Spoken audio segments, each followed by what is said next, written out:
everyone to another episode of our career webinars. Today we have our expert series, meaning we have our special own expert here for you to chat and learn with. And today we had a super interesting session on hybrid leadership, succeeding in a boundaryless world world. And this is by Dr. Helena Pleinert. Hi, Helena. Thanks for being here with us. It's a pleasure. So let me Thank tell you you a for little bit. inviting. I'm excited to be here. Yes. So let me tell you what we're going to discuss in this session. Let me tell you who our speaker is, and then she will take it off for us to learn a lot about this, right? Because today's collaboration technologies have made it easier than ever to work together across locations in hybrid and remote environments, unlocking new opportunities for global teamwork. And that we all know because we are working remotely. Some of us may be in a hybrid option, so we know how this has shaped the world right now. However, to fully harness these benefits, effective people management and strong hybrid leadership are essential. So in this webinar, we'll explore the current state of hybrid work and introduce a scientifically validated model of hybrid leadership, providing actionable insights to help you thrive in this evolving workplace. So super interesting topic brought by Helena. Dr. Helena Pleinert, she's the managing partner of Pleinert and Partner, a management consulting firm specializing in high-performance organizational models. She founded the firm in 2006, following a career in asset management and physics research. Very interesting career path, Helena. Maybe you can tell us a little bit about that too. And she holds a PhD from ETH Zurich and a master's in engineering from the Vienna University of Technology, blending scientific expertise with leadership innovation. Welcome, Helena. It's a real pleasure having you here, and especially with this super interesting topic. Yeah, it's a pleasure being here. So let me share here slides.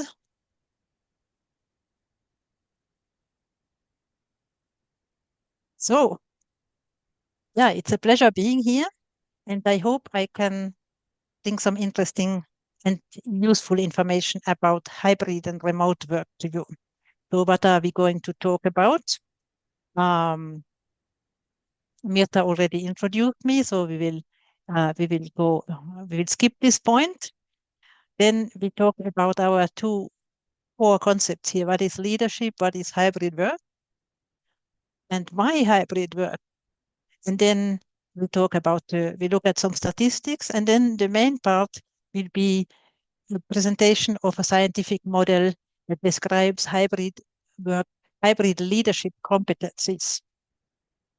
And then I'm going to show you an example how to approach this as an organization, but also as an individual. And then the floor is yours for the questions. So let's go. So I already was introduced by Mirta, sorry. Here's a quote. People management is rocket fuel.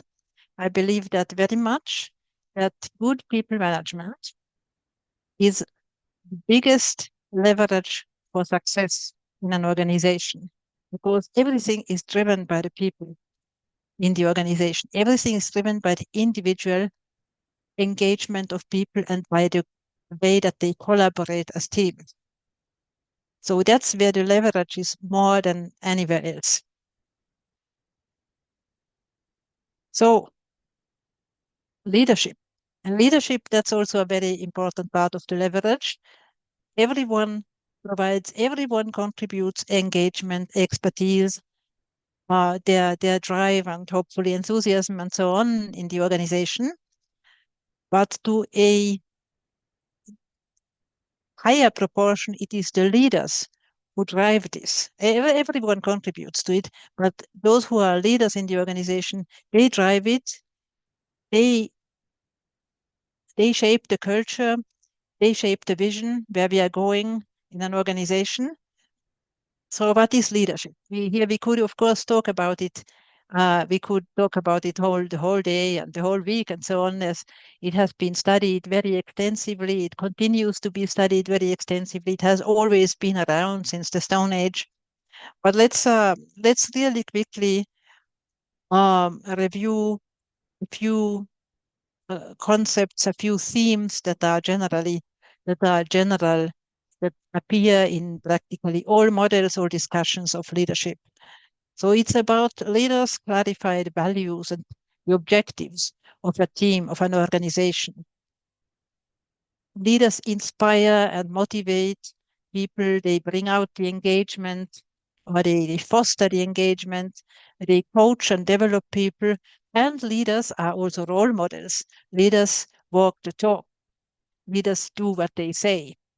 So these are core themes that you will find in everywhere about leadership.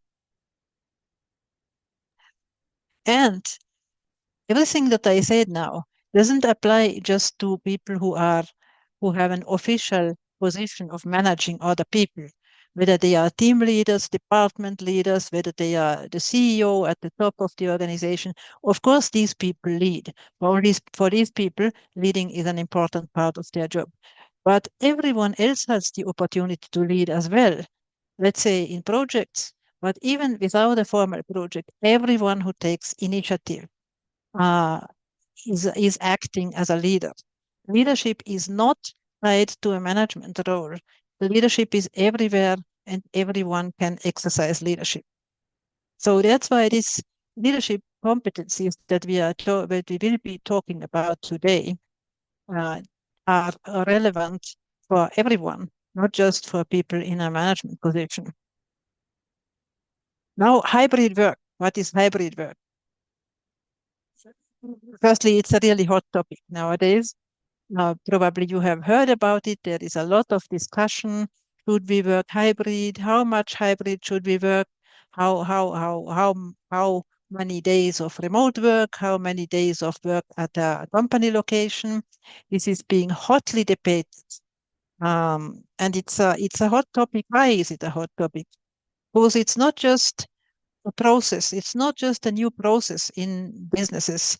It is it represents societal change, how we organize work, how we organize our lives. Yeah, that's why it is a topic that goes much further than some new management hype or something like that. So hybrid work. It is when teams are working in a mix of company locations, business travel locations, home offices, anywhere locations.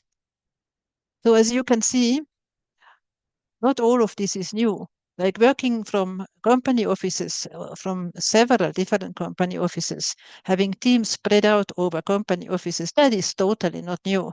That has existed for decades, especially in large organizations. You might be a team leader who sits in New York, and you have team members in New York and in Buenos Aires and in Singapore. That is something totally not new. Also, in many jobs, business travel is part of it for salespeople, for consultants. So part of the team might be on the road for business travel all the time. So distributed work within business, that's not new at all. What is new is the point 3 and point 4 here, home offices and anywhere locations. The new thing here is that it is not new either, but it is new as a mainstream phenomenon. Home offices and the anywhere locations, by anywhere locations, we mean that a person takes their laptop anywhere they want to work, in a cafe, in a park, wherever they feel comfortable. So this is a new dimension of autonomy for employees, and that's an aspect of the social change that we have, and that's a new challenge for managers. How do we manage people at this level of autonomy, and leaders, anyone who lead? So that's where there is something radically new, and it has gone into the mainstream only since a few years. Hybrid and hybrid organizations, hybrid or fully remote organizations, allowing people to work from the home office have existed for a long time, also for decades. Like Pleinert Partner was founded as a fully 100% remote organization in 2006. And in the time, it was a minority model. It was not really a topic. And we didn't really make it into a topic. We didn't talk, our clients for management consulting work didn't, that was not an issue that we consulted them with on other, we helped them with other topics. That was not something that was in our discussion with them, and we also didn't really emphasize it. We didn't hide it or lie about it, but we didn't emphasize it because it was not a topic at the time. And then one day, and that's long ago, that's maybe 15 years ago, I talked with a client who uh, was a client we had a good, extensive cooperation with. And so we talked about all kinds of things. And I mentioned that at our company, Pleinert and Partner, we were working fully remote. And I was I was wondering what will she say? What will she say? As it was quite unusual, relatively unusual at the time. So the client smiled and she said, "Oh, it's wonderful that you provide this flexibility." And that's where I knew, and even today I can see even better that that there was a desire for this flexibility was already building. It was building, and it was like once the pandemic struck. The pandemic, of course, is a very mm, unfortunate event, but something that happened uh, during the pandemic is that the dam broke on this. The organizations had not felt ready, managements had not felt ready to allow remote work on a big scale, and then it became necessary, and there was this desire to do it. And so that's why people didn't go back to the office after pandemic. That's why today hybrid is mainstream, as we will see in a moment. And one more remark, Pleinert and Partner, we are a boutique organization. We are a relatively small organization, but there are also large organizations like, let's say, GitHub that have worked fully remote or mostly remote for decades. So it is not new, but as a mainstream thing, it is new. Yeah, let's continue here. So why are we doing this? For example, Pleinert and Partner or GitHub. So one thing is, of course, talent attraction, retention, motivation, well-being. Talent attraction, we can hire everywhere, but we can also hire more diverse. Um, why? Because firstly, we can hire everywhere. That, of course, opens up the possibility for more diversity, more cultural diversity, people from everywhere. But also, you can hire people with different lifestyles, also locally. Even if we were hiring only locally, we would already have more diversity thanks to a remote or hybrid model. And as we have said, many employees desire a hybrid model, so we have a better chance at retention of the best people. The best people can choose where they work because they are well qualified. So we have best retention possibilities for the best talent. We have more motivated talent, our people have more well-being because they have a better way to balance their life domains, work being one life domain among others. And then for productivity, we have better productivity. Like there are studies that show, conservative studies that show that at the minimum, productivity is not less, is at least the same in the home office than in the company office.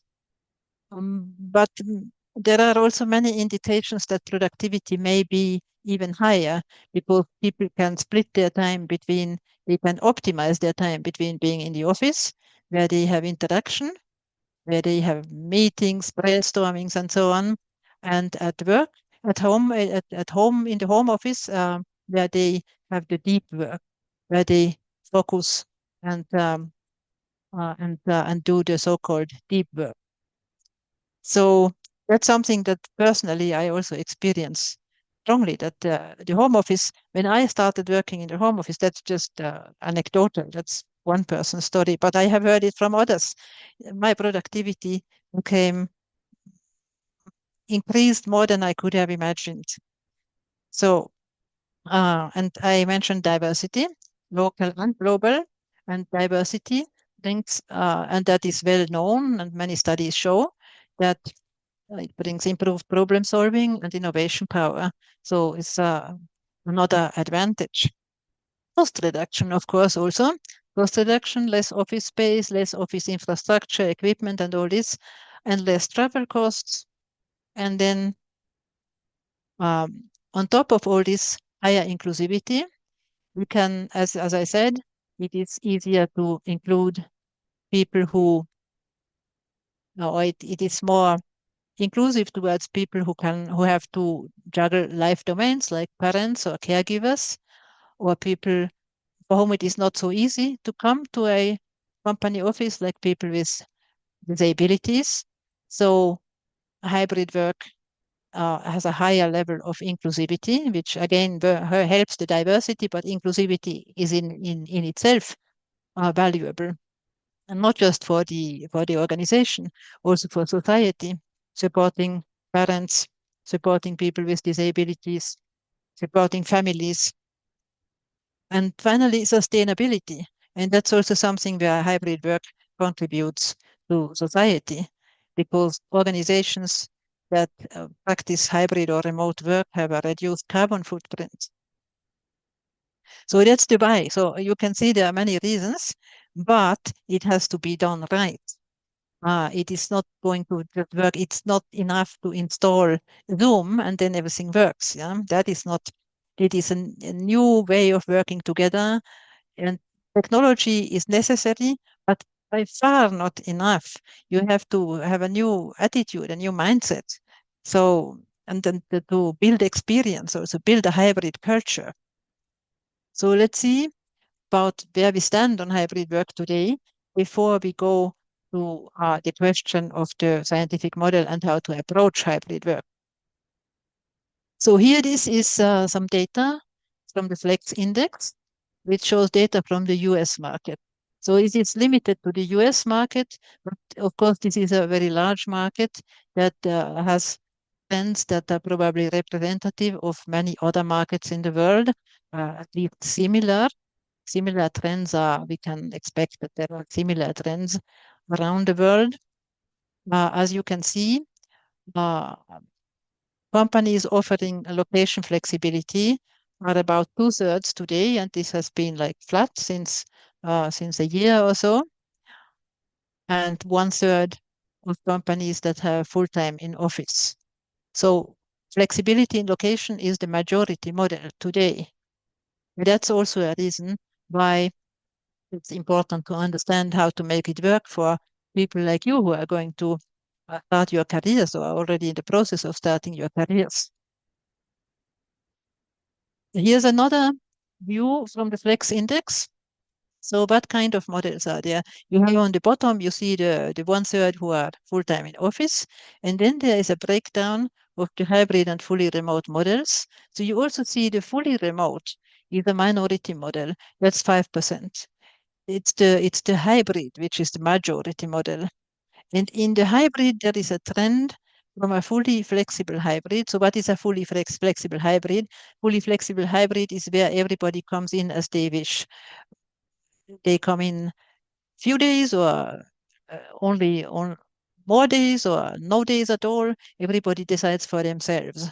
But there is an office and a home office as opposed to a fully remote where there is only home office. And there is a certain trend away from the fully flexible to the structured, so-called structured hybrid, where we have a minimum of days a week that are required to be at the employer's office. And that is also here within the structured uh, hybrid, the minimum days, but without specifying which days, that is the majority model, as you can see within this category. So that's one view. And then we have this here. Um, so the number of days, so how many days do they require people to be in the office, employees to be in the office? So on the bottom, you have again the one-third fully office, which are which are about a third. On the top, you have the ones that are 25% have 0 days as a minimum requirement. So people are allowed to work fully from the home office if they want, but they can also come to the office. And then among the ones with the structured models, you see the 3 days is the majority, and then 2 days is the second most frequent, and 1 day and 4 days are not very not are unusual, not surprisingly. Yeah. So these are some numbers, and if you are looking for more numbers, you can look up on the website of the Flex Index.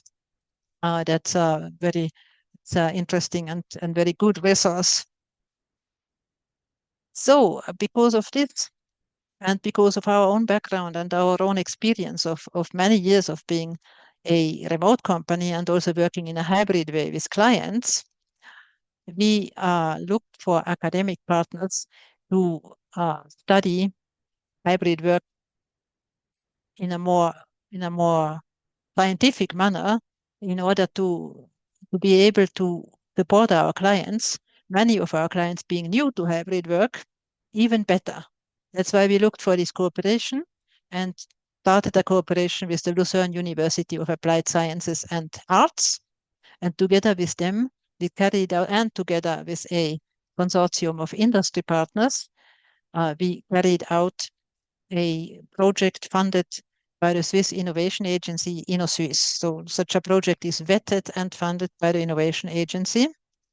And our industry partners who supported us for this is our Franke, that is a global Swiss company uh, that produces kitchens, and Knauf, which is a large company that provides building components, and Helvetas, a global Swiss NGO.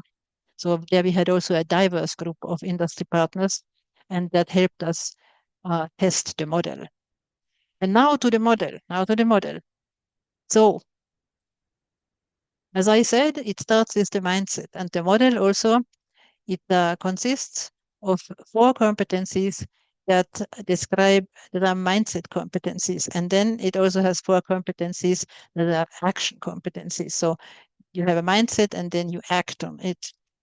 So all these competencies, let's have an overview, and then we will talk about each of them, or we will talk about them in pairs. So we have hybrid self and role awareness, media awareness, metalocal mindset, which I will explain in a moment, and the distributed transparency mindset. And then on the action side, and these are paired with the above mindset competencies. With the hybrid self and role awareness goes the managing culture competency. Then we have the managing technology competency, building trust in hybrid contexts, and empowering people in hybrid contexts. So let's have a look at each of them, or each of the pairs individually. So let's start with the self and role awareness and managing culture. So here I'm not going to talk much. It is relatively self-explanatory. Here we have the question of leaders and others to be aware of their own work styles and what works for them, but also understand that every personality is different, that for someone else, something else might work better. And for leaders also to understand that, yes, you can work in various ways, but in some cases, there are some ways that work better than others. So to coach your team on the best practices. For example, if you have a complex topic, it is not recommended to talk about it on text chat. That is something that should go into a video conversation.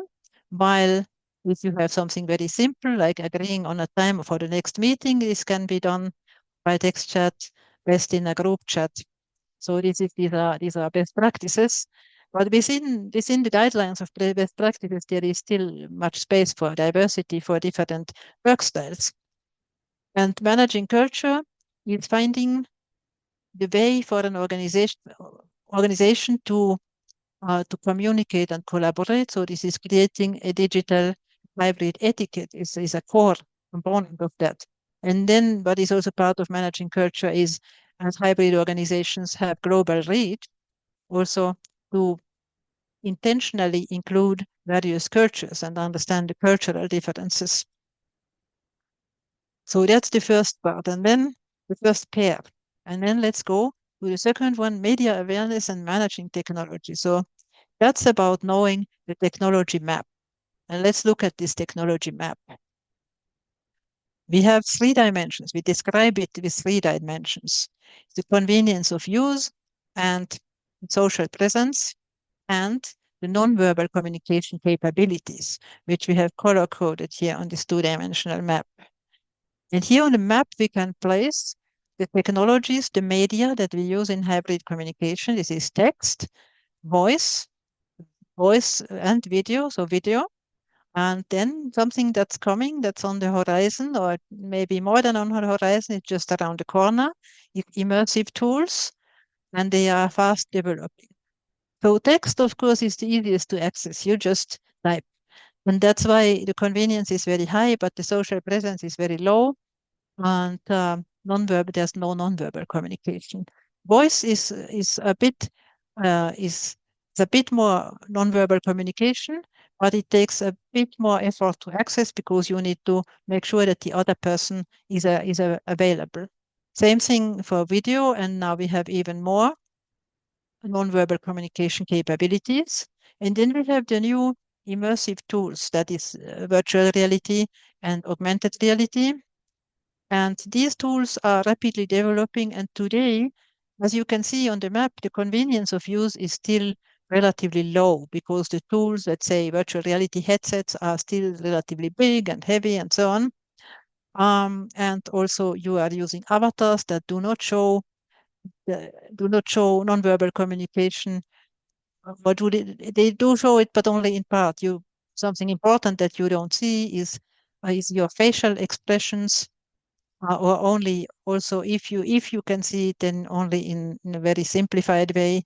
So here this technology is at the beginning, but there is a rapid development, so we can expect immersive tools in the near future to have much higher convenience of use and potentially the highest social presence. The social presence as such is already very high because when you are in a virtual space with others, you have the feeling to be really being really in the same space.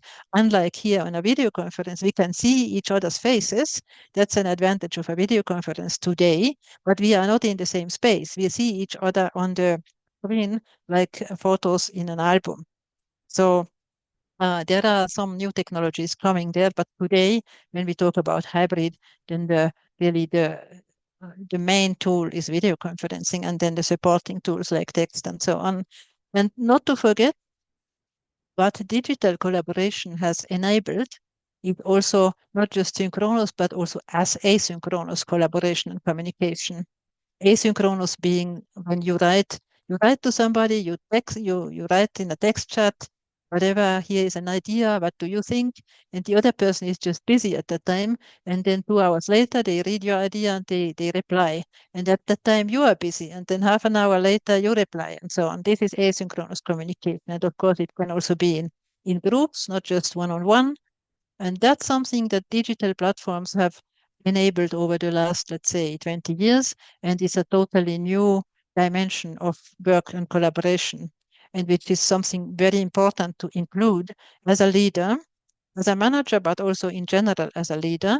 It's a very important competency for yourself and to foster in your team or the people around you, because it creates combining synchronous and asynchronous in a good way, increases efficiency enormously. For example, just as one example, asynchronous preparation of meetings can reduce meeting times and the number of meetings, and this is a huge gain in efficiency. So just as an example. So managing all this technology, that is an important, very important competency, and of course, understanding and knowing, being aware of it. And now we are going to the third pair here, and I think this is really the key. All the competencies are important, and they also depend on each other. But the metalocal mindset and building trust, if there is one pair that is more important than the others, then it's this one. That's really the core of the competencies. So what's this meta-local mindset? Is something that we have defined during our research project. Definition of the meta-local mindset is an attitude where you consider social presence to be independent of physical presence.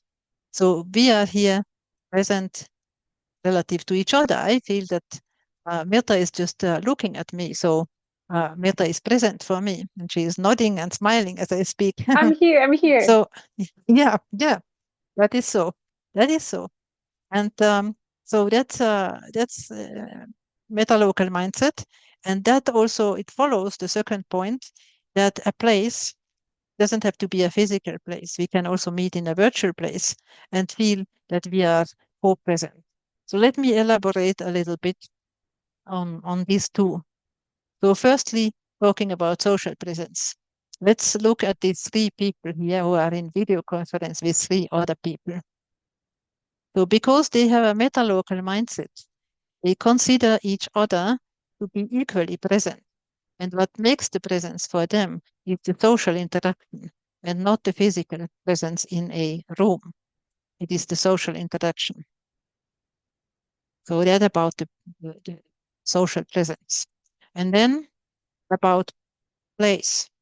Let's look at a physical place. So these three people are inside this house, and we are a passerby who walks by outside.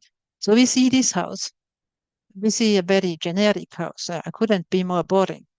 But the people inside the house, maybe they see this house because it's their home or their clubhouse, and there's a lot of context there. There's a lot of memories that are associated. So they see this glowing, lovely house. So this thought experiment here shows how even a physical place is a psychological and social construct, and for this reason, also virtual places can be places where we meet, where we build memories, and so on.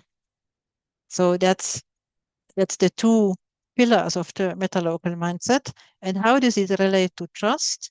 So the metalocal mindset, when you have this attitude, this leads to spontaneous location independent collaboration and socializing, because you have the feeling the others are there, also the ones that are not at the same location than you. So if you make a joke, you will include them, for example. Yeah?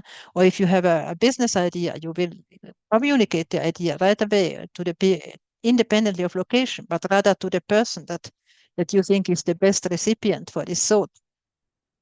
And so it follows that we have more inclusion and more bonding in the team, and this fosters trust, and that makes a big difference. It is, of course, also possible to work together without this. If you have good processes and all this, it's going to work. It's going to work efficiently, but it's not going to work as well. This is the difference. This here makes the difference between good and very good and excellent. Yeah, there is a big leverage.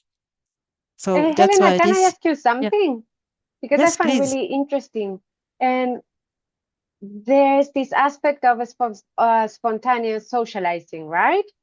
And how, in your experience, how do companies do this when online, right? Because I understand the collaboration aspect of that we can still keep on working, but the socializing, if maybe we have Slack or an online tool and I cannot see people, so I don't know if they're busy or not. How does the socializing The, with the no physical socializing aspect, how does The it come socializing there? is also, it starts also with the spontaneous communication. Like you just make a joke or you tell something outside of that is not a work topic. You mention something like in our company, because we have many years of remote culture, and even as we started from day one as a remote company, so we had this culture from the beginning. So we uh, we just chat, and we fall off our chairs laughing. Um, and that just happens completely spontaneously. And then, of course, sometimes somebody says, "Hey, what about virtual coffee in half an hour? Can we go video together?" And then we do that. Um, so that's not quite as Proactivity is spontaneous. really key also, like going after the socializing, right? Yeah, but it has to be in the culture. It has to be something that people do without thinking. That is the norm. Yeah. And that starts with having the spontaneity. It starts with the spontaneity that you will just simply, you feel that the other person is present for you, and that's why you make a joke or you mention something that happened, something funny, but maybe also something that you want to share because you want to talk to someone. And then when you have this, uh, then you have these one-on-one or group conversations where you talk about anything and then ideas come up. Then you have this the so-called water cooler moment. So of course, everyone who works in a virtual or remote organization knows that the virtual water cooler moment also exists. But it has to become something happens that happens spontaneously.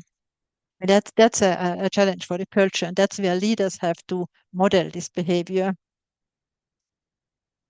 Yeah, there's something else about how to approach it that I will explain when I talk about the example, how to approach this in the end. Let's go through the competencies first. So thank you, Mirta, for this question. Important question, yes. And now we have the final, uh,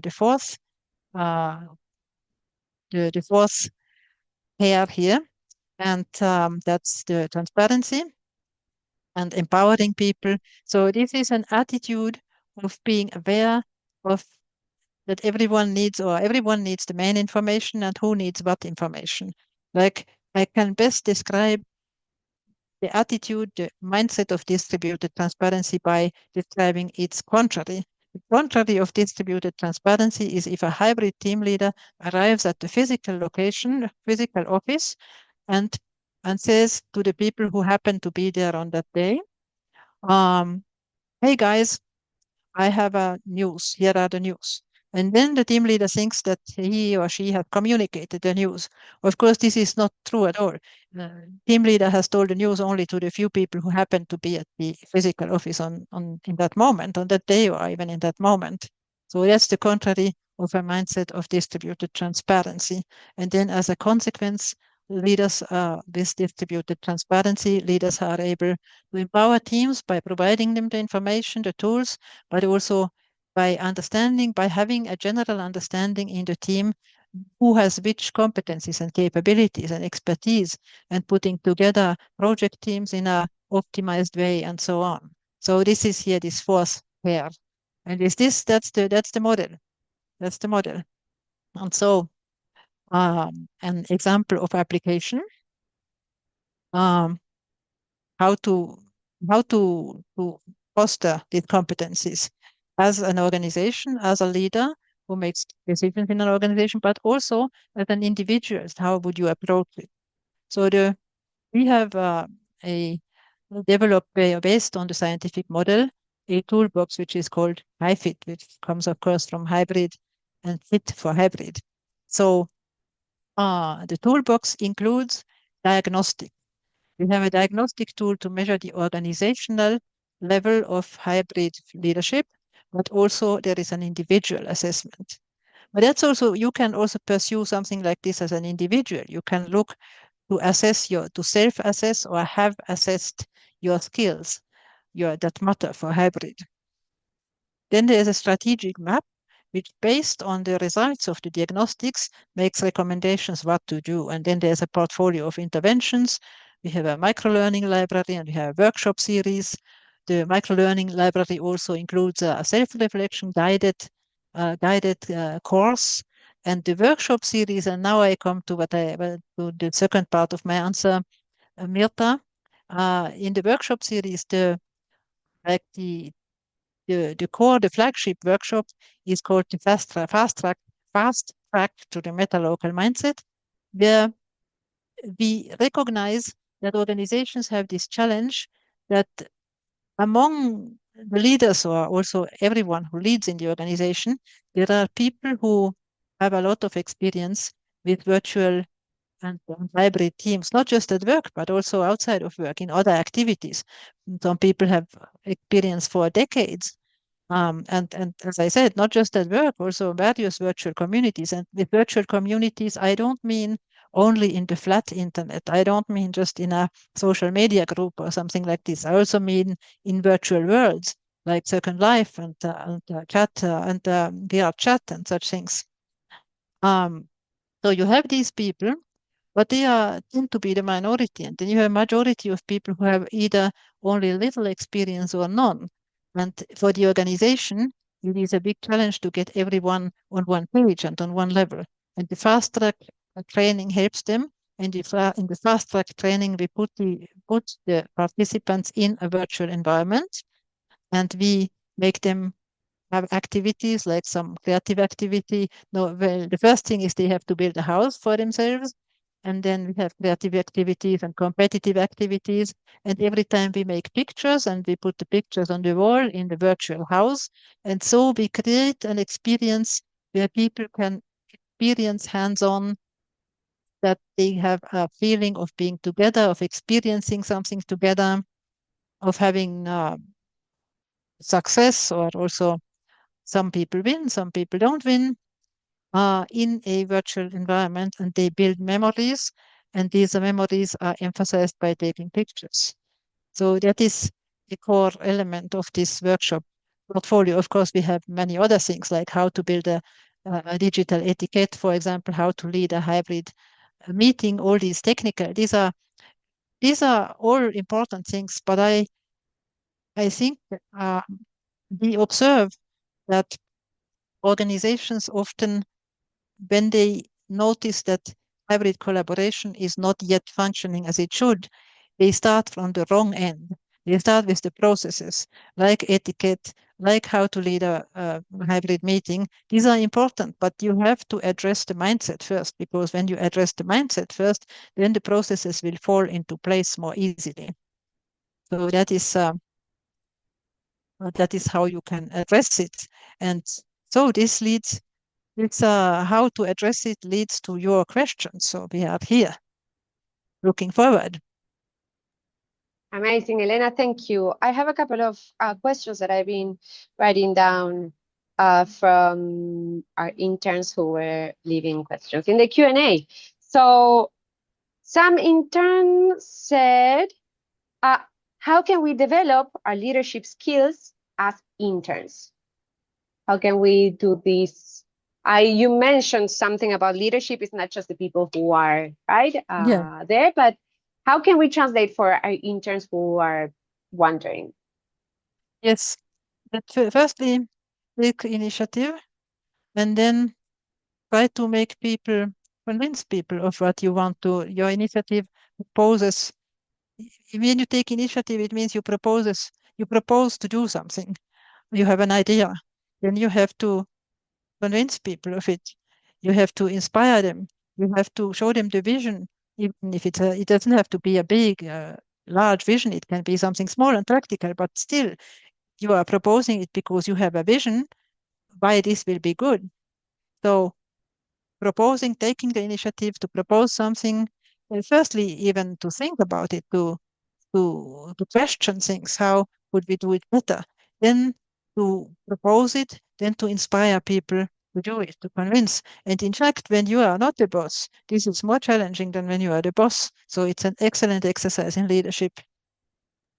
Yes, and you have supervised interns, right? Our virtual interns. So you've seen also youth in action, if we want to call it this way. And also related to our interns precisely, how can we take advantage of this framework you presented us when we are interns? What is it one key aspect that we should uh, consider?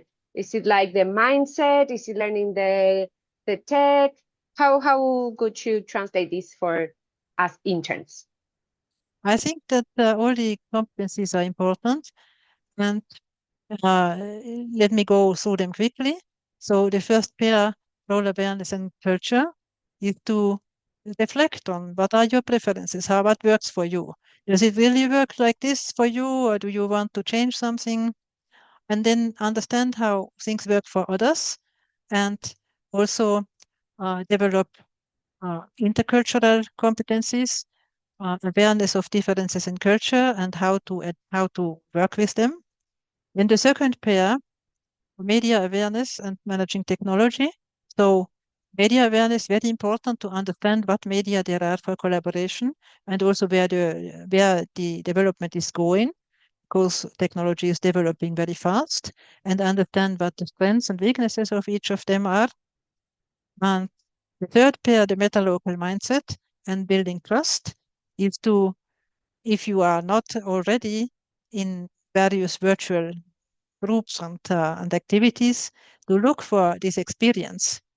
Yeah, it is an important. It is not about saying nobody is saying that you should now only collaborate or interact in virtual communities. No, it is an addition to all the traditional communities that we have, but you should look for experience in virtual communities as well. And then the fourth one, the distributed transparency and empowering people, is something that you can practice once you are in a virtual community, understanding uh, that people who having this awareness of who needs to know what for good communication and good collaboration in virtual groups or hybrid groups, of course. Yeah. Yeah. And I have another question because I'm thinking, right? Um, for our interns, who most of our audience have probably mostly known remote work instead of ourselves, who experience mostly in-person work, and then we're transitioning to hybrid or virtual. Um, what do you think about the transition of someone who has only worked online and then needs to transition into a hybrid model? What are the main things that they should pay attention? You know, like the reverse thinking of usually the path we do. Yeah, that's an interesting question. Um, to add um, the physical location part to a remote work part, I think that here that is something like the physical interaction part. That is something everybody knows from socializing. Nobody grows up alone. Everybody grows up among people and has experience in family, in school, among friends. So I don't think that this is really, there is nothing fundamentally new. It is just the same as in every group that you have to, when you meet the new group, you have to uh, understand what is the culture here, what is the etiquette here, and also understand proactively also look to network with the people that have the information that you need and with whom you should collaborate and so on, and to build also this informal network in a company. That's very important. But again, now this again connects to the remote. Also, you do that also in remote or hybrid. You do that both in physical and virtual collaboration.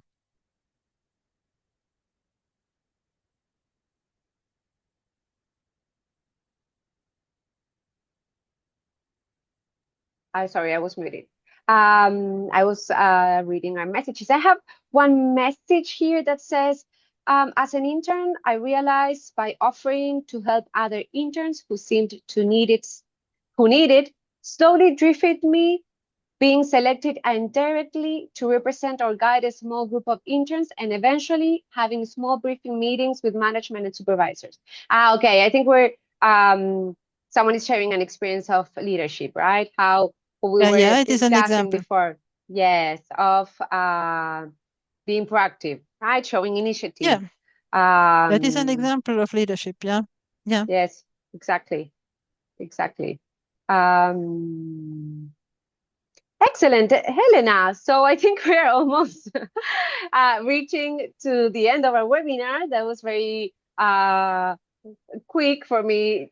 You know, time passes by when we're having a really interesting conversation topic.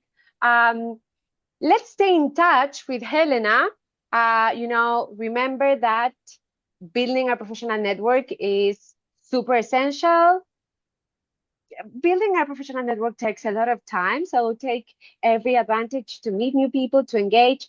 Good practice, always share message If you are reaching now to Helena, send a brief message. Hi, Helena. I appreciated your webinar. Something that was really interesting to me was this, or sharing like I participated in your webinar. Nice to be in touch. Let this the person you're adding to the network where you know them from. That's much easier. So, and Helena, I'm very thankful for your participation here today. This has been very insightful. Me, I'm now reflecting a lot of things about leadership and especially hybrid work.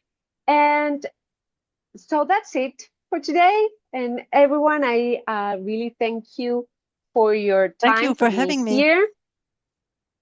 And it was a pleasure as always, Helena. Thank you very much. A pleasure, yes. So have a wonderful day, everyone, wherever you are in the world. Bye bye.